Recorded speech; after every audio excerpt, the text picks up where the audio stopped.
Okay, so I'm really excited to welcome you guys back again for another live stream. And without much ado, I'm going to hand over to Fred, who's going to walk us through this interesting topic today with you. So Fred, over to you. Brilliant. No, thank you very much, Ravi. Thank you very much. So yeah, these live streams I want to do with very much the same kind of format, the same kind of template for each time we do them. And what I'm going to do to start with, I want to remind people about learning. So if you have seen this before, still pay attention, make sure I'm still true to what I say. But when we talk about learning, we talk about the concept of 70, 20, 10. And this is to do where learning takes place. And we know that the majority of learning here takes place in real life. So 10% of learning, this is what I can do in the live stream, which I can do in classes, which I can do in the training I do in the commercial world. But 70% is what anybody who attends any of these takes away and starts to apply. All about application. One of my mantras is that implementation is way more important than information. So I'll give you information today, yes, and I'll try to help you implement it, but really it's down to you. So think about, what are your aha moments? What are the things that make you think, aha, yes, I can take that, I can use that, it makes sense to me. And don't worry necessarily about these being massive things, big changes, something that's going to completely change your life. If it is, brilliant. But I'm also a big fan of the concept of aggregation of marginal gains. Now, this is a concept that's used in sports quite a lot, where we have top performers. And what they do is they take little things, marginal gains, where they get slightly better, and they start to aggregate these, they add them up. So in other words, it's easier to do 100 things 1% better than it is to do one thing 100% better. So think about that. Another important concept is to think about your comfort zone. Most of us will spend our time hanging out in our comfort zone because it's comfortable. It's the stuff that we know. It's the stuff that we like doing. But to really learn, we need to push out into the stretch zone. So there might be things that you think, yeah, I get it. It's interesting, but you need to stretch, you need to push yourself to do that. If you do that, you get rewarded because the comfort zone starts to grow. So yeah, that's what I'm all about when I'm training people in the corporate world. So yeah, my name's Fred Copestake, sales trainer, founder of British Sales Training Consultancy. And and I say I've been around the world 14 times. I calculated it at one day. I was a bit bored. I was doing a calculation. Definitely 36 countries and trained over 10,000 salespeople. So that really is my speciality. That's why I've teamed up with Ravi on this and the Pest Academy to focus in on sales techniques, but not necessarily just for salespeople. For me, sales skills are life skills. So this is how we can take this stuff and how you can use these in any profession. Because we think about influencing, persuading, communicating, negotiating, creative thinking. These are all important skills. And this is the stuff that I will train people in. So I want to share that with you guys. So this is what the Pace Academy is all about. And so this is my contribution to it. So these live streams, these are taking the form of a tool or a model that I'll often use with salespeople to get them to understand how they need to operate. This is the tool of UCL. 3 things that come together. If salespeople are only doing one of these things, their approach will tend to be unbalanced. So we need to bring them all together so we're meeting in the sweet spot at the center. These things are understanding. And so this is understanding on a couple of levels. This is not only understanding your customer, understanding their world, their challenges, their issues, things that are affecting them, but it's also that they understand that you understand. In other words, that you get them. That you're the right person to start to deal with their problems because you know what they are. For me, that's probably the most important part. And what we also need to do then is to show our capability. Our capability, having understood something, to be able to do something about it. Now, this could be an organizational capability. It's showing that you have all the resources and the things that you're able to deal with something. But I also quite like to talk about individuals proving their credibility. So are you a credible person? Are you the kind of person that, yes, you might understand me, but can you interact? Can you bring these resources together? Can you do a good job in how you're going to help me solve those? The last element is liking. Now, unfortunately, some people think this is everything to do with selling and nothing else. They go around trying to make friends with people and they don't do much more. And nowadays, we know customers will say, hey, look, we've got friends. They're the guys who hang out with in the pub. Yeah, we don't need to find professional friends. Now, if you can build a good relationship, if you can strike up good rapport, if you're a decent person, it's nice to talk to you, that helps. It helps because it helps you establish your credibility, and it means you can get better quality conversations around how you understand it. So again, just get the balance right. I'm not saying don't try to be liked, but don't put all your eggs in one basket and use that as your only sales approach. We want to have a balance. I said that's what these live streams are about. Last time we had an understanding live stream. So this was all about questioning skills. That was always going to be the first live stream that I delivered. Questioning will pretty much always be in a training program that I deliver.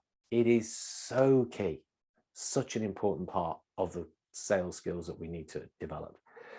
If you weren't on that, or if you haven't watched the recording, please go and look at it. Questioning is such a life skill, conversation skill. We talked about 3 main areas in that. We talked about the communication ratio.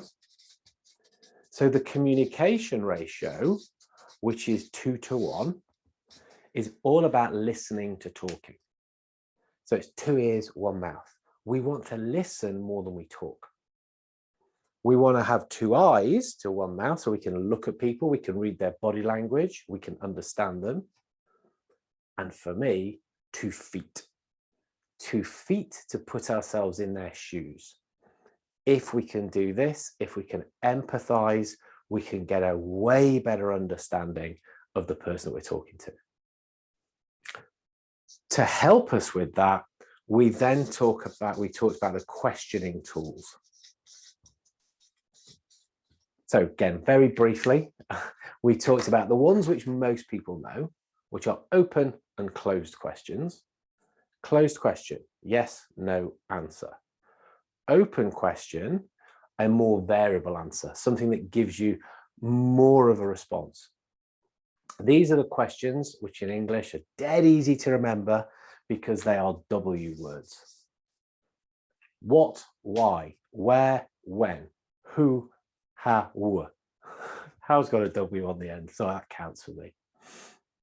So we talked about those, but then we talked about how we could start to bring these into other ways of forming the question. So a probing question, a question that takes you deeper, understanding better, looking to make more sense of something. Because questions are to help people think. As much as get you information, it's to help people think. So we might summarize what they've said, a summary question. We might use a hypothetical question. Now that's an if language pattern. If you had this, if you did that. Sometimes being quiet, just letting people speak. Silence, because people will fill the gap and it gives them time to think. We also talked about how good non-verbal communication, showing people you're listening to them, you want them to talk. We also talked about a high gain question. So a high gain question is something that's very deliberately thought about for the circumstance that you're going into to get somebody to think really deeply. So it's high gain. It gets a lot from the question you've asked. It's often hypothetical. If you had unlimited budget, how would you go about this? If you were starting from scratch, if you had nothing to hold you back, what would you do? If you were Harry Potter, if you were a wizard, if you were magical, how would you try to deal with this? Sounds a silly question, but it helps people think differently. It's a big, big skill and great value that people can bring to the party. And we then talked about, and these things for me, this is about life. We started to get quite sales specific, and we talked about a consultative selling methodology. So we talked about spin selling, how in the 90s there was a big change in sales to move away from a close focus to one which understood customers' needs by helping them understand that where they are now isn't where they would want to be. And that understanding those impacts, the implications, it would make them think, hey, yeah, I need to do something about this. Okay, we won't go through that all again now, but watch the video to understand what that looks like. It's a very powerful technique. So this session is all about change drivers, all about change drivers. And so 3 things we're going to cover here, just quick thinking what is change about. I'm going to give you a model for thinking about what are these drivers, what are the things which drive change, make change happen, so you can start to, if not predict, think about it to be able to use it in conversations. And then just another way of modeling how the impact might look for that. This stuff is great for having conversations with senior people because it helps you develop a point of view, helps you develop an opinion, helps you show you've done some research, thought about it a little bit, and then you can use it to ask their opinion. Senior people love being asked their opinion, but they will also want to check that you've got something. So this is what we're going to just think about now. So change, change is constant, change is there, change is happening. I think Heraclitus, have I said that right? Look that one up. The philosopher said the only thing that's constant is change. And look, we know that. And we're certainly going through times of change now. When I'm talking to sales professionals, I say to them, hey, look, you need to be aware that the speed of change is probably faster than ever. The things that we're having to do in our industry to stay relevant are happening quicker and quicker and quicker. You've got to be on top of these. Otherwise, it could be that you're no use to people. Customers won't talk to you because you're not bringing anything to the table in the way you operate, the way you're thinking, or any new information, because information is out there. So having ideas of what might be changing in a customer's world or somebody else's world, someone you want to talk to, want to impress, that is actually something that's quite valuable.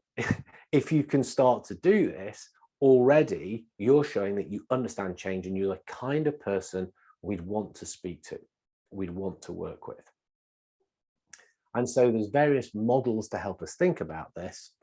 And the one that I like best is one where we think about the elements that we've got to respect. Now, some of you who studied might, as I go through this, start to recognize this as Pest or pestle. So I can't claim that I've really invented something. I've just put different words to it. Why? Because I can. No. It's better than Pest, I have to say that. my live stream, my acronym. No, seriously, the reason that I like it, because I think we've got to respect these drivers because they are changing the world we live in. That's the level we're talking about. And if we show them respect, if we show an understanding of them, it helps us to have good quality conversations. So let's have a think about what these are. First up, R. R stands for regulatory change drivers, regulations, laws. Yeah? So things which are put in place that we have to conform with. Now, this could be a country law, it could be some specific kind of regulation or directive in a certain sector, but we've got to understand what these are, because we and our customers are going to have to conform to them. And we know there's always new regulations, there's always changes, there's always things coming along. And so if we as a salesperson can just have a bit of a view ahead as to this is what's happening in the industry we serve, this is what's going to happen to our customers, we can start to understand it, we can start to talk to them about how they might be dealing with them. They might be totally covered, they might understand it really well, they might think, yeah, it's good. They might say, well, actually, we're still working on this. Okay, good, well, we've got a way we can help you with it. I might say, didn't even know there was this coming along. When does that come into effect?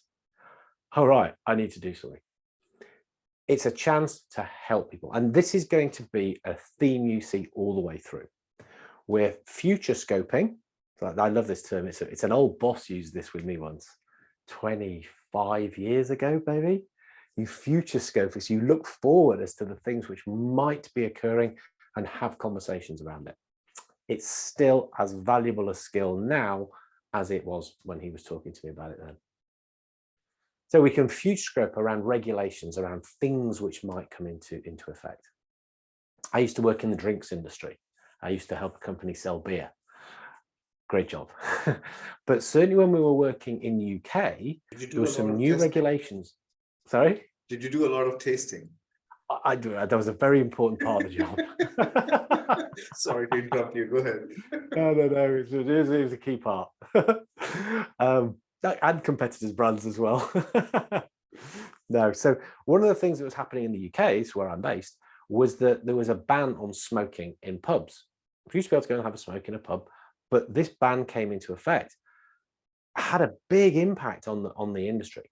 The people that had got their heads around it early, they did better because they built shelters outside. They managed to change the way they lay out bars, restaurants and things, and it had a big effect. I remember I was in London. Sold outside heaters very well as well. I remember I was in London at that time, when I used to live in London at that time. Oh my God, it was such a big change. It was both indoors as well as we used to have like smoke rooms within the office. Like we were able to smoke within like the office, and everything changed. Totally stopped. It was, and people were really unhappy at that point in time. So I recognize that it was tough. Suddenly they had to go out, stand in the street and at a distance and then smoke. And they're used to smoking and drinking, so I can imagine what impact it had on the sales. And so some people say, we're not going to go to the pubs, or we're going to stay at home. It's cheap to buy from supermarkets. So pubs are having to say, we need to adapt. We need to try and make the outside a bit more like the inside. And many countries, the outside's better than the inside. In the UK, in winter, okay. So like I say, guys who sold patio heaters and could build 3-sided wooden shelters, they did very well. But they see the regulations coming, knew which target market to approach, and help them with that. So think about regulations. Another thing we think about are, of course, economic drivers. There's all sorts of versions we can think about. It could be interest rates, it could be exchange rates, particularly if you're an importer or exporter. It could be inflation rates. It could be anything to do with the economy and the changes that might be taking place there. The economy is speeding up, is it slowing down? Those things, again, if we start to think about how they might start to change, how might they impact our customer? And this is what a good salesperson does. I'm talking about salespeople now. They don't worry so much about themselves, but they put themselves in the customer's shoes and they think, how might these things affect my customer? Because that gives me something to go to talk to them about. So economic drivers, those kind of things that could be causing a change. Really important. Another thing that we can talk about here are social change drivers. So there's a really obvious one at the time of recording that's happened over the last 2 years, which is a global pandemic. I mean, or even if there's something which is happening in a country from a health perspective, it's a big thing. Again, I think at home we have an aging population. There's more old people than ever before that we need to support, we need to sustain. But actually, it's people who are older, but with money. So the grey pound we talk about being something that actually is quite interesting. But we can talk about any kind of trend, anything to do with people, the way we think. So maybe if you're thinking about maybe there's particular cultural issues in a particular market and you're having to adapt to those or think about things that are going on, I would tend to put that in under social change drivers. Anything to do with people, populations, culture. Lots of potential things you could think about. Which takes us on to the P, which is political. Normally some kind of political change drivers in place. Again, if we think about, I mean, certainly for me in Europe, very close to this is the conflict, is the war in Ukraine. But actually that's affecting the whole world. Ukraine is such an important provider of resources, and all the knock-on and the implications of what's going on there are having major effects. So as a political change driver, who can do what and how can they do it and what is it meaning for us? It's having an impact on economics. It's having an impact on social. In some ways, and people sometimes say to me, oh, well, I have this idea. Where does that fit? Doesn't matter. If it's made you think about it and you've started thinking about those implications, what it will mean to somebody, and it's going to start up a useful conversation, it's done its job. This is what this is. It's a way just to get thoughts started. So political change drivers, things which might go on. Again, I'm just thinking, so it's easier for me to give a lot of my own examples, but again, I'm based in Britain. Brexit. We've opted out of the biggest market that we are geographically sat next to, which, you know, some people think is a good idea, some not. Anyway, this isn't a political broadcast. Let's move swiftly on. But yeah, there's those kind of things. And again, in your own country, your own province, maybe there'll be politics which might be having an impact. One for all of us, I guess, are environmental impacts. That's an interesting one because we can use this to think about things on so many different levels. Again, I'll start with a personal example. Last week, we had the hottest day ever in the UK. 40 degrees heat in the UK. Now, many listening might be thinking, can I just come in there? Because I really remember your comment to me saying that it's so hot that my brain is fried. I can't think anymore. I couldn't. Honestly, it sent everybody slightly weird because people were listening going, we live in way hotter places. Yes, but you're used to it.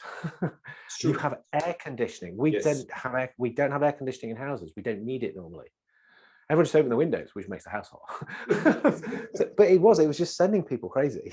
It was very odd. It also means that's the only thing anyone spoke about, because we only speak about the weather in the UK anyway. So then we start hottest weather ever. And then 3 days later, it rained 2 days. Crazy. But look, so from our environmental point of view, global warming, these kind of trends, so we can talk literally about weather trends, environmental. We could talk about the trends which people are discussing the environment way more than ever. A big focus on this. Big companies are taking their kind of environmental impact seriously. It can be things which a clever salesperson can use to open up a lot of conversation. Competitors might be talking about their product and the efficiencies and the ROI. What about the environmental aspect? It can just give a different angle on how we can talk about things. So again, it's another way we can start to think about that. Food miles comes in under that. You know, again, I'm just thinking at home. Somebody posted a picture online of a pear which was grown in, I think it was grown in Thailand and packaged in Argentina, sold in the UK. That's crazy. We've got pear trees. We've got loads of pear trees. Pears do brilliant in our climate. Why are we importing stuff like this? The food miles involved in that's crazy. So yeah, people talk about that. You know, talk about being carbon neutral and those kind of things. It's a big deal. It's a big deal, and so it should be. You know. Another change driver is the competitive change drivers. Now, if you are already a sales professional watching this, I already know what you're thinking. I'm mind reading here. Oh yes, my competitors. No, this is not what I'm talking about. Stop being so self-centered.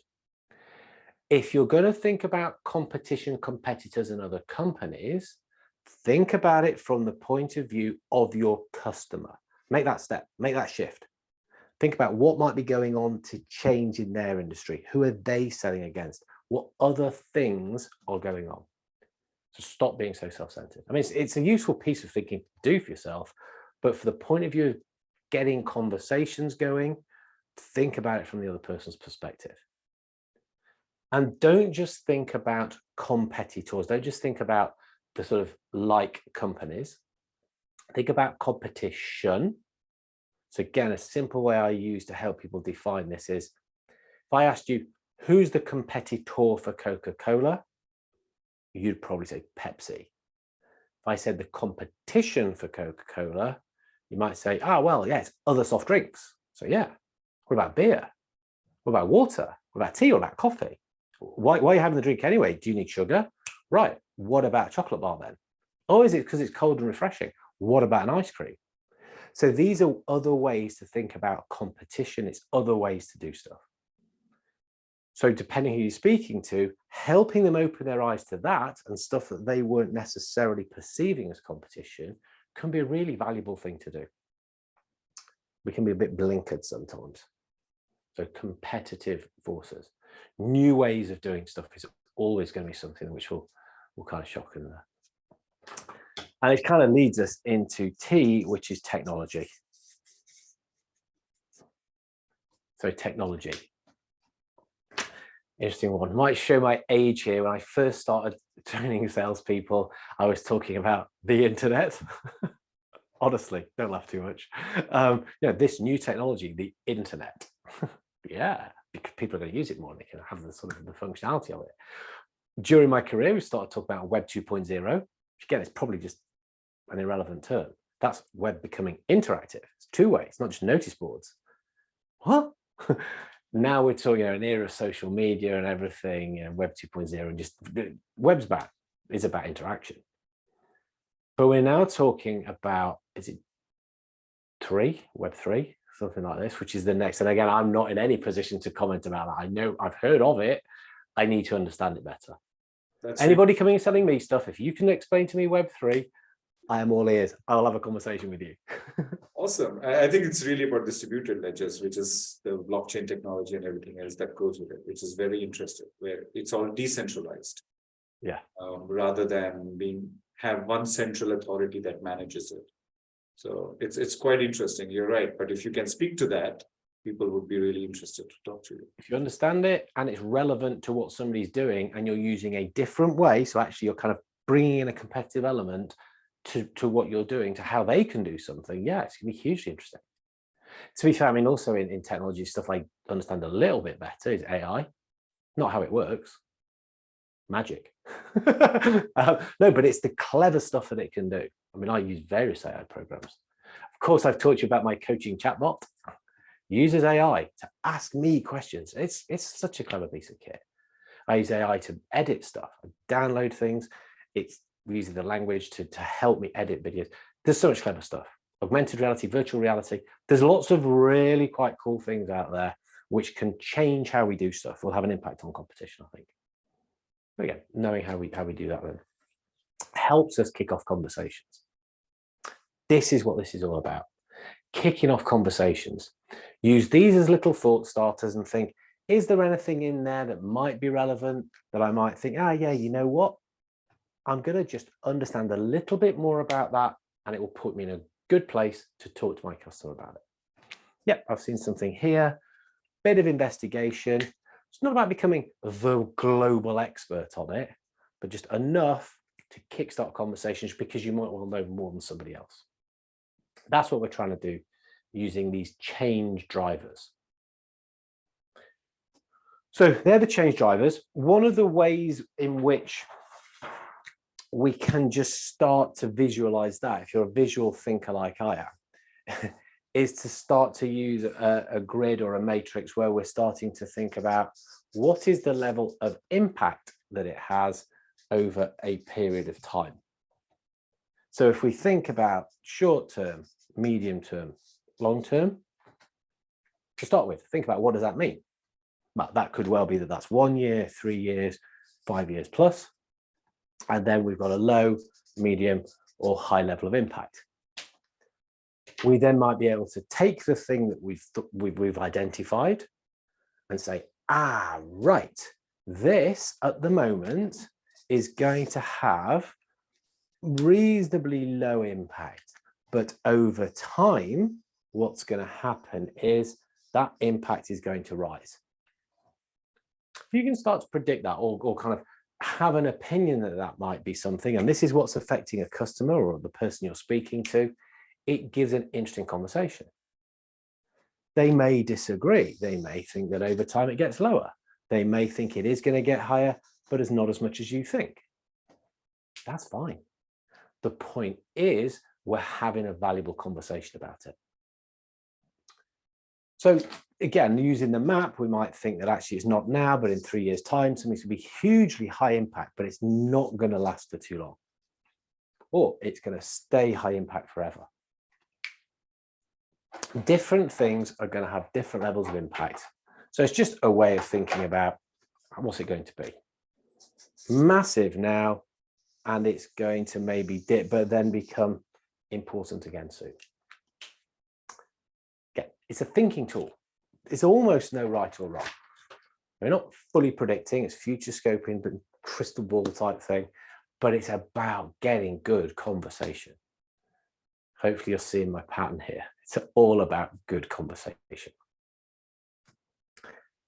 So those are some of the things that are for this one, which is a slightly shorter live stream in this case, because it was more just about to give a framework and lots of different examples that I wanted people to have a bit of a think about. I don't know if there are any questions. I don't know if you were looking at that, Ravi. Is there anything that you wanted to fire in? Yeah, I think one question that keeps coming up is, we've got a framework and it's got, all the different elements that you just walked through, RESPECT. Yeah. Now, like a song. Yeah, it almost feels like a song, right? The question is, how do you pick the one to open with, or how do you pick, or how do you sense the room? Is that something that you can talk to? Yeah, I mean, that's a really tough one, really, because it depends, and this is why humans are involved as part of the sales process. As you said, you're just reading the room. It's like, I've got something here, it's hugely impact, but it's quite contentious. It might be a bit controversial. It might be a bit too much too soon. I could be steaming in a bit too hard. So I might want to hold that back. You might think, no, I'm doing a big presentation here in front of a lot of people. I'm the person who's doing it straight after lunch. Everybody's going into sleep mode. I'm going in with a big one. I'm saying, hey, look, this stuff is happening. This is how I see it going forward. And you're doing it to very much grab attention and get the conversation going. So it's very much kind of judging the time, the place, and thinking about what are you trying to achieve by having this discussion?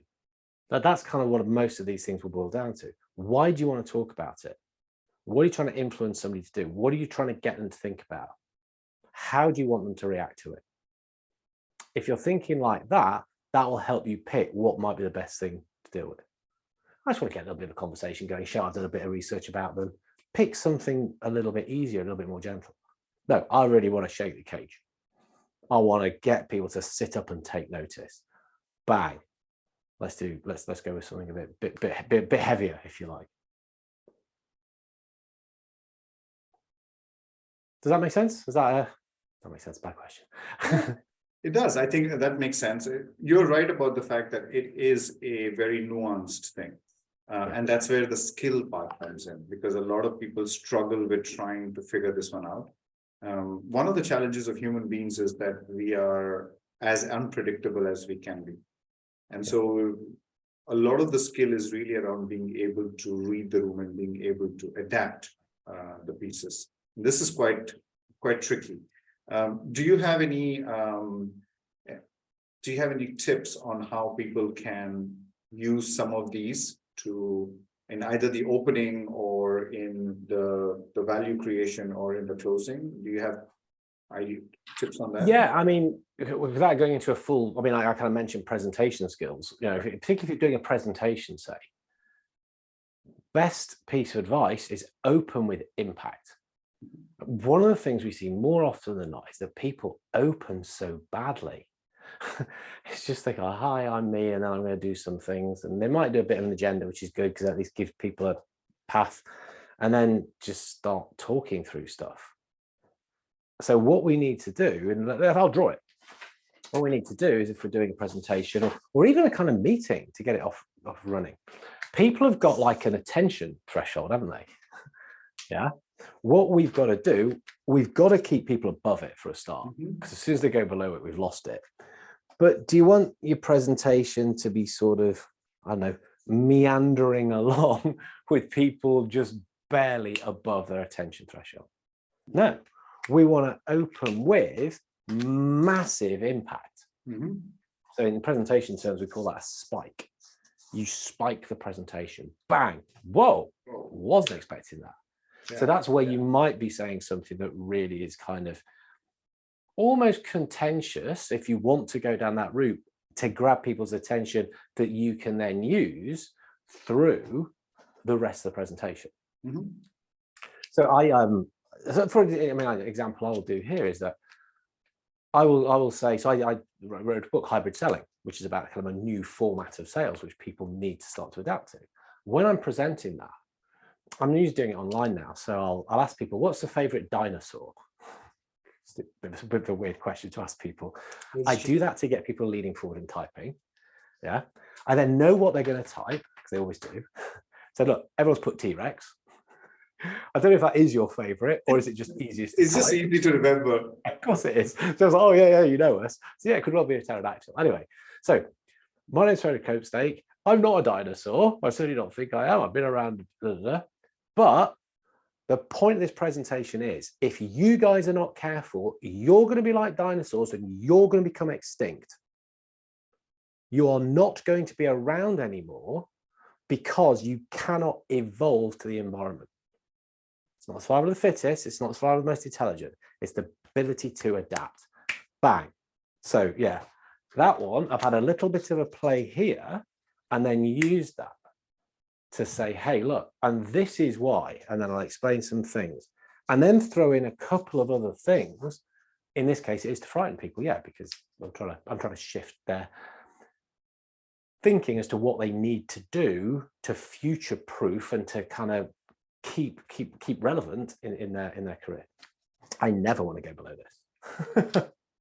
Yeah, I think once you fall below it, so once you fall below it, you're going to die. You're going to become irrelevant. It's pretty strong, you know.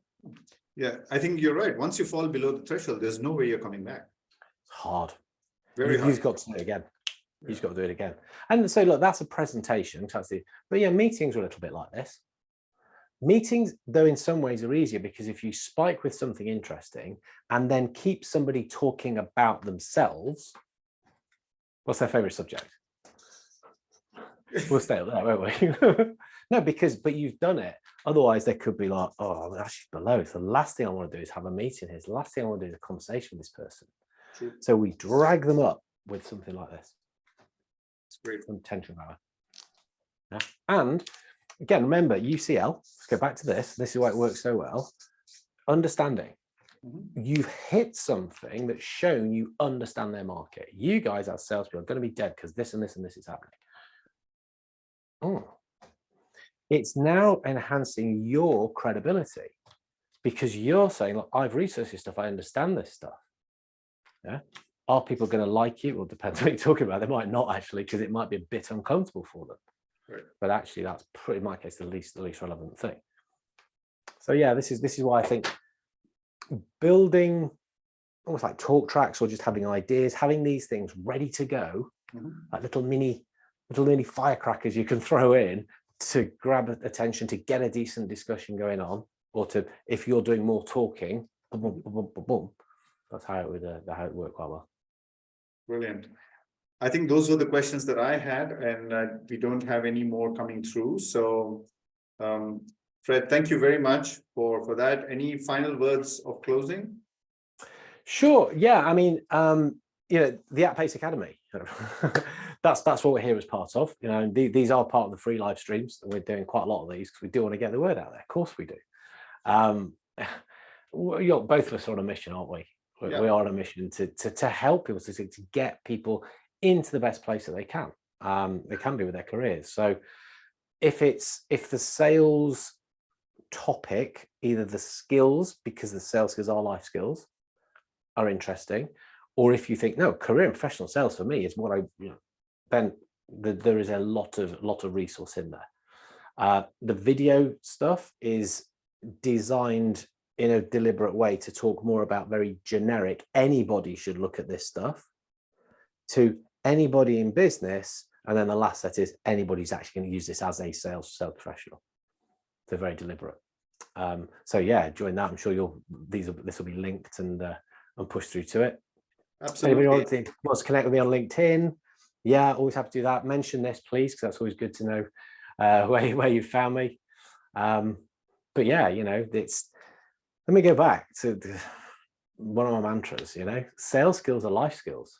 Sales skills are life skills. If we develop this stuff, we think about stuff, if we do stuff consciously, deliberately, then you know, we're in a better place to perform whatever role we're going to be doing. Yeah, I think that's the key thing about the At Pace Academy. I think what we're trying to do is try and push more the life skills part of it. And for those of you who missed either this one or the earlier one, it's there on our page. You can check out the link and you can check out the recordings, which are the extended highlights that we will publish from here. The last one's just coming out tomorrow, so this one should be out soon as well. So if you've missed this one by any chance, the link's there for the previous one. So thank you, Fred. Great pleasure. Catch you in a couple of weeks on the next one. Yeah, look forward to it.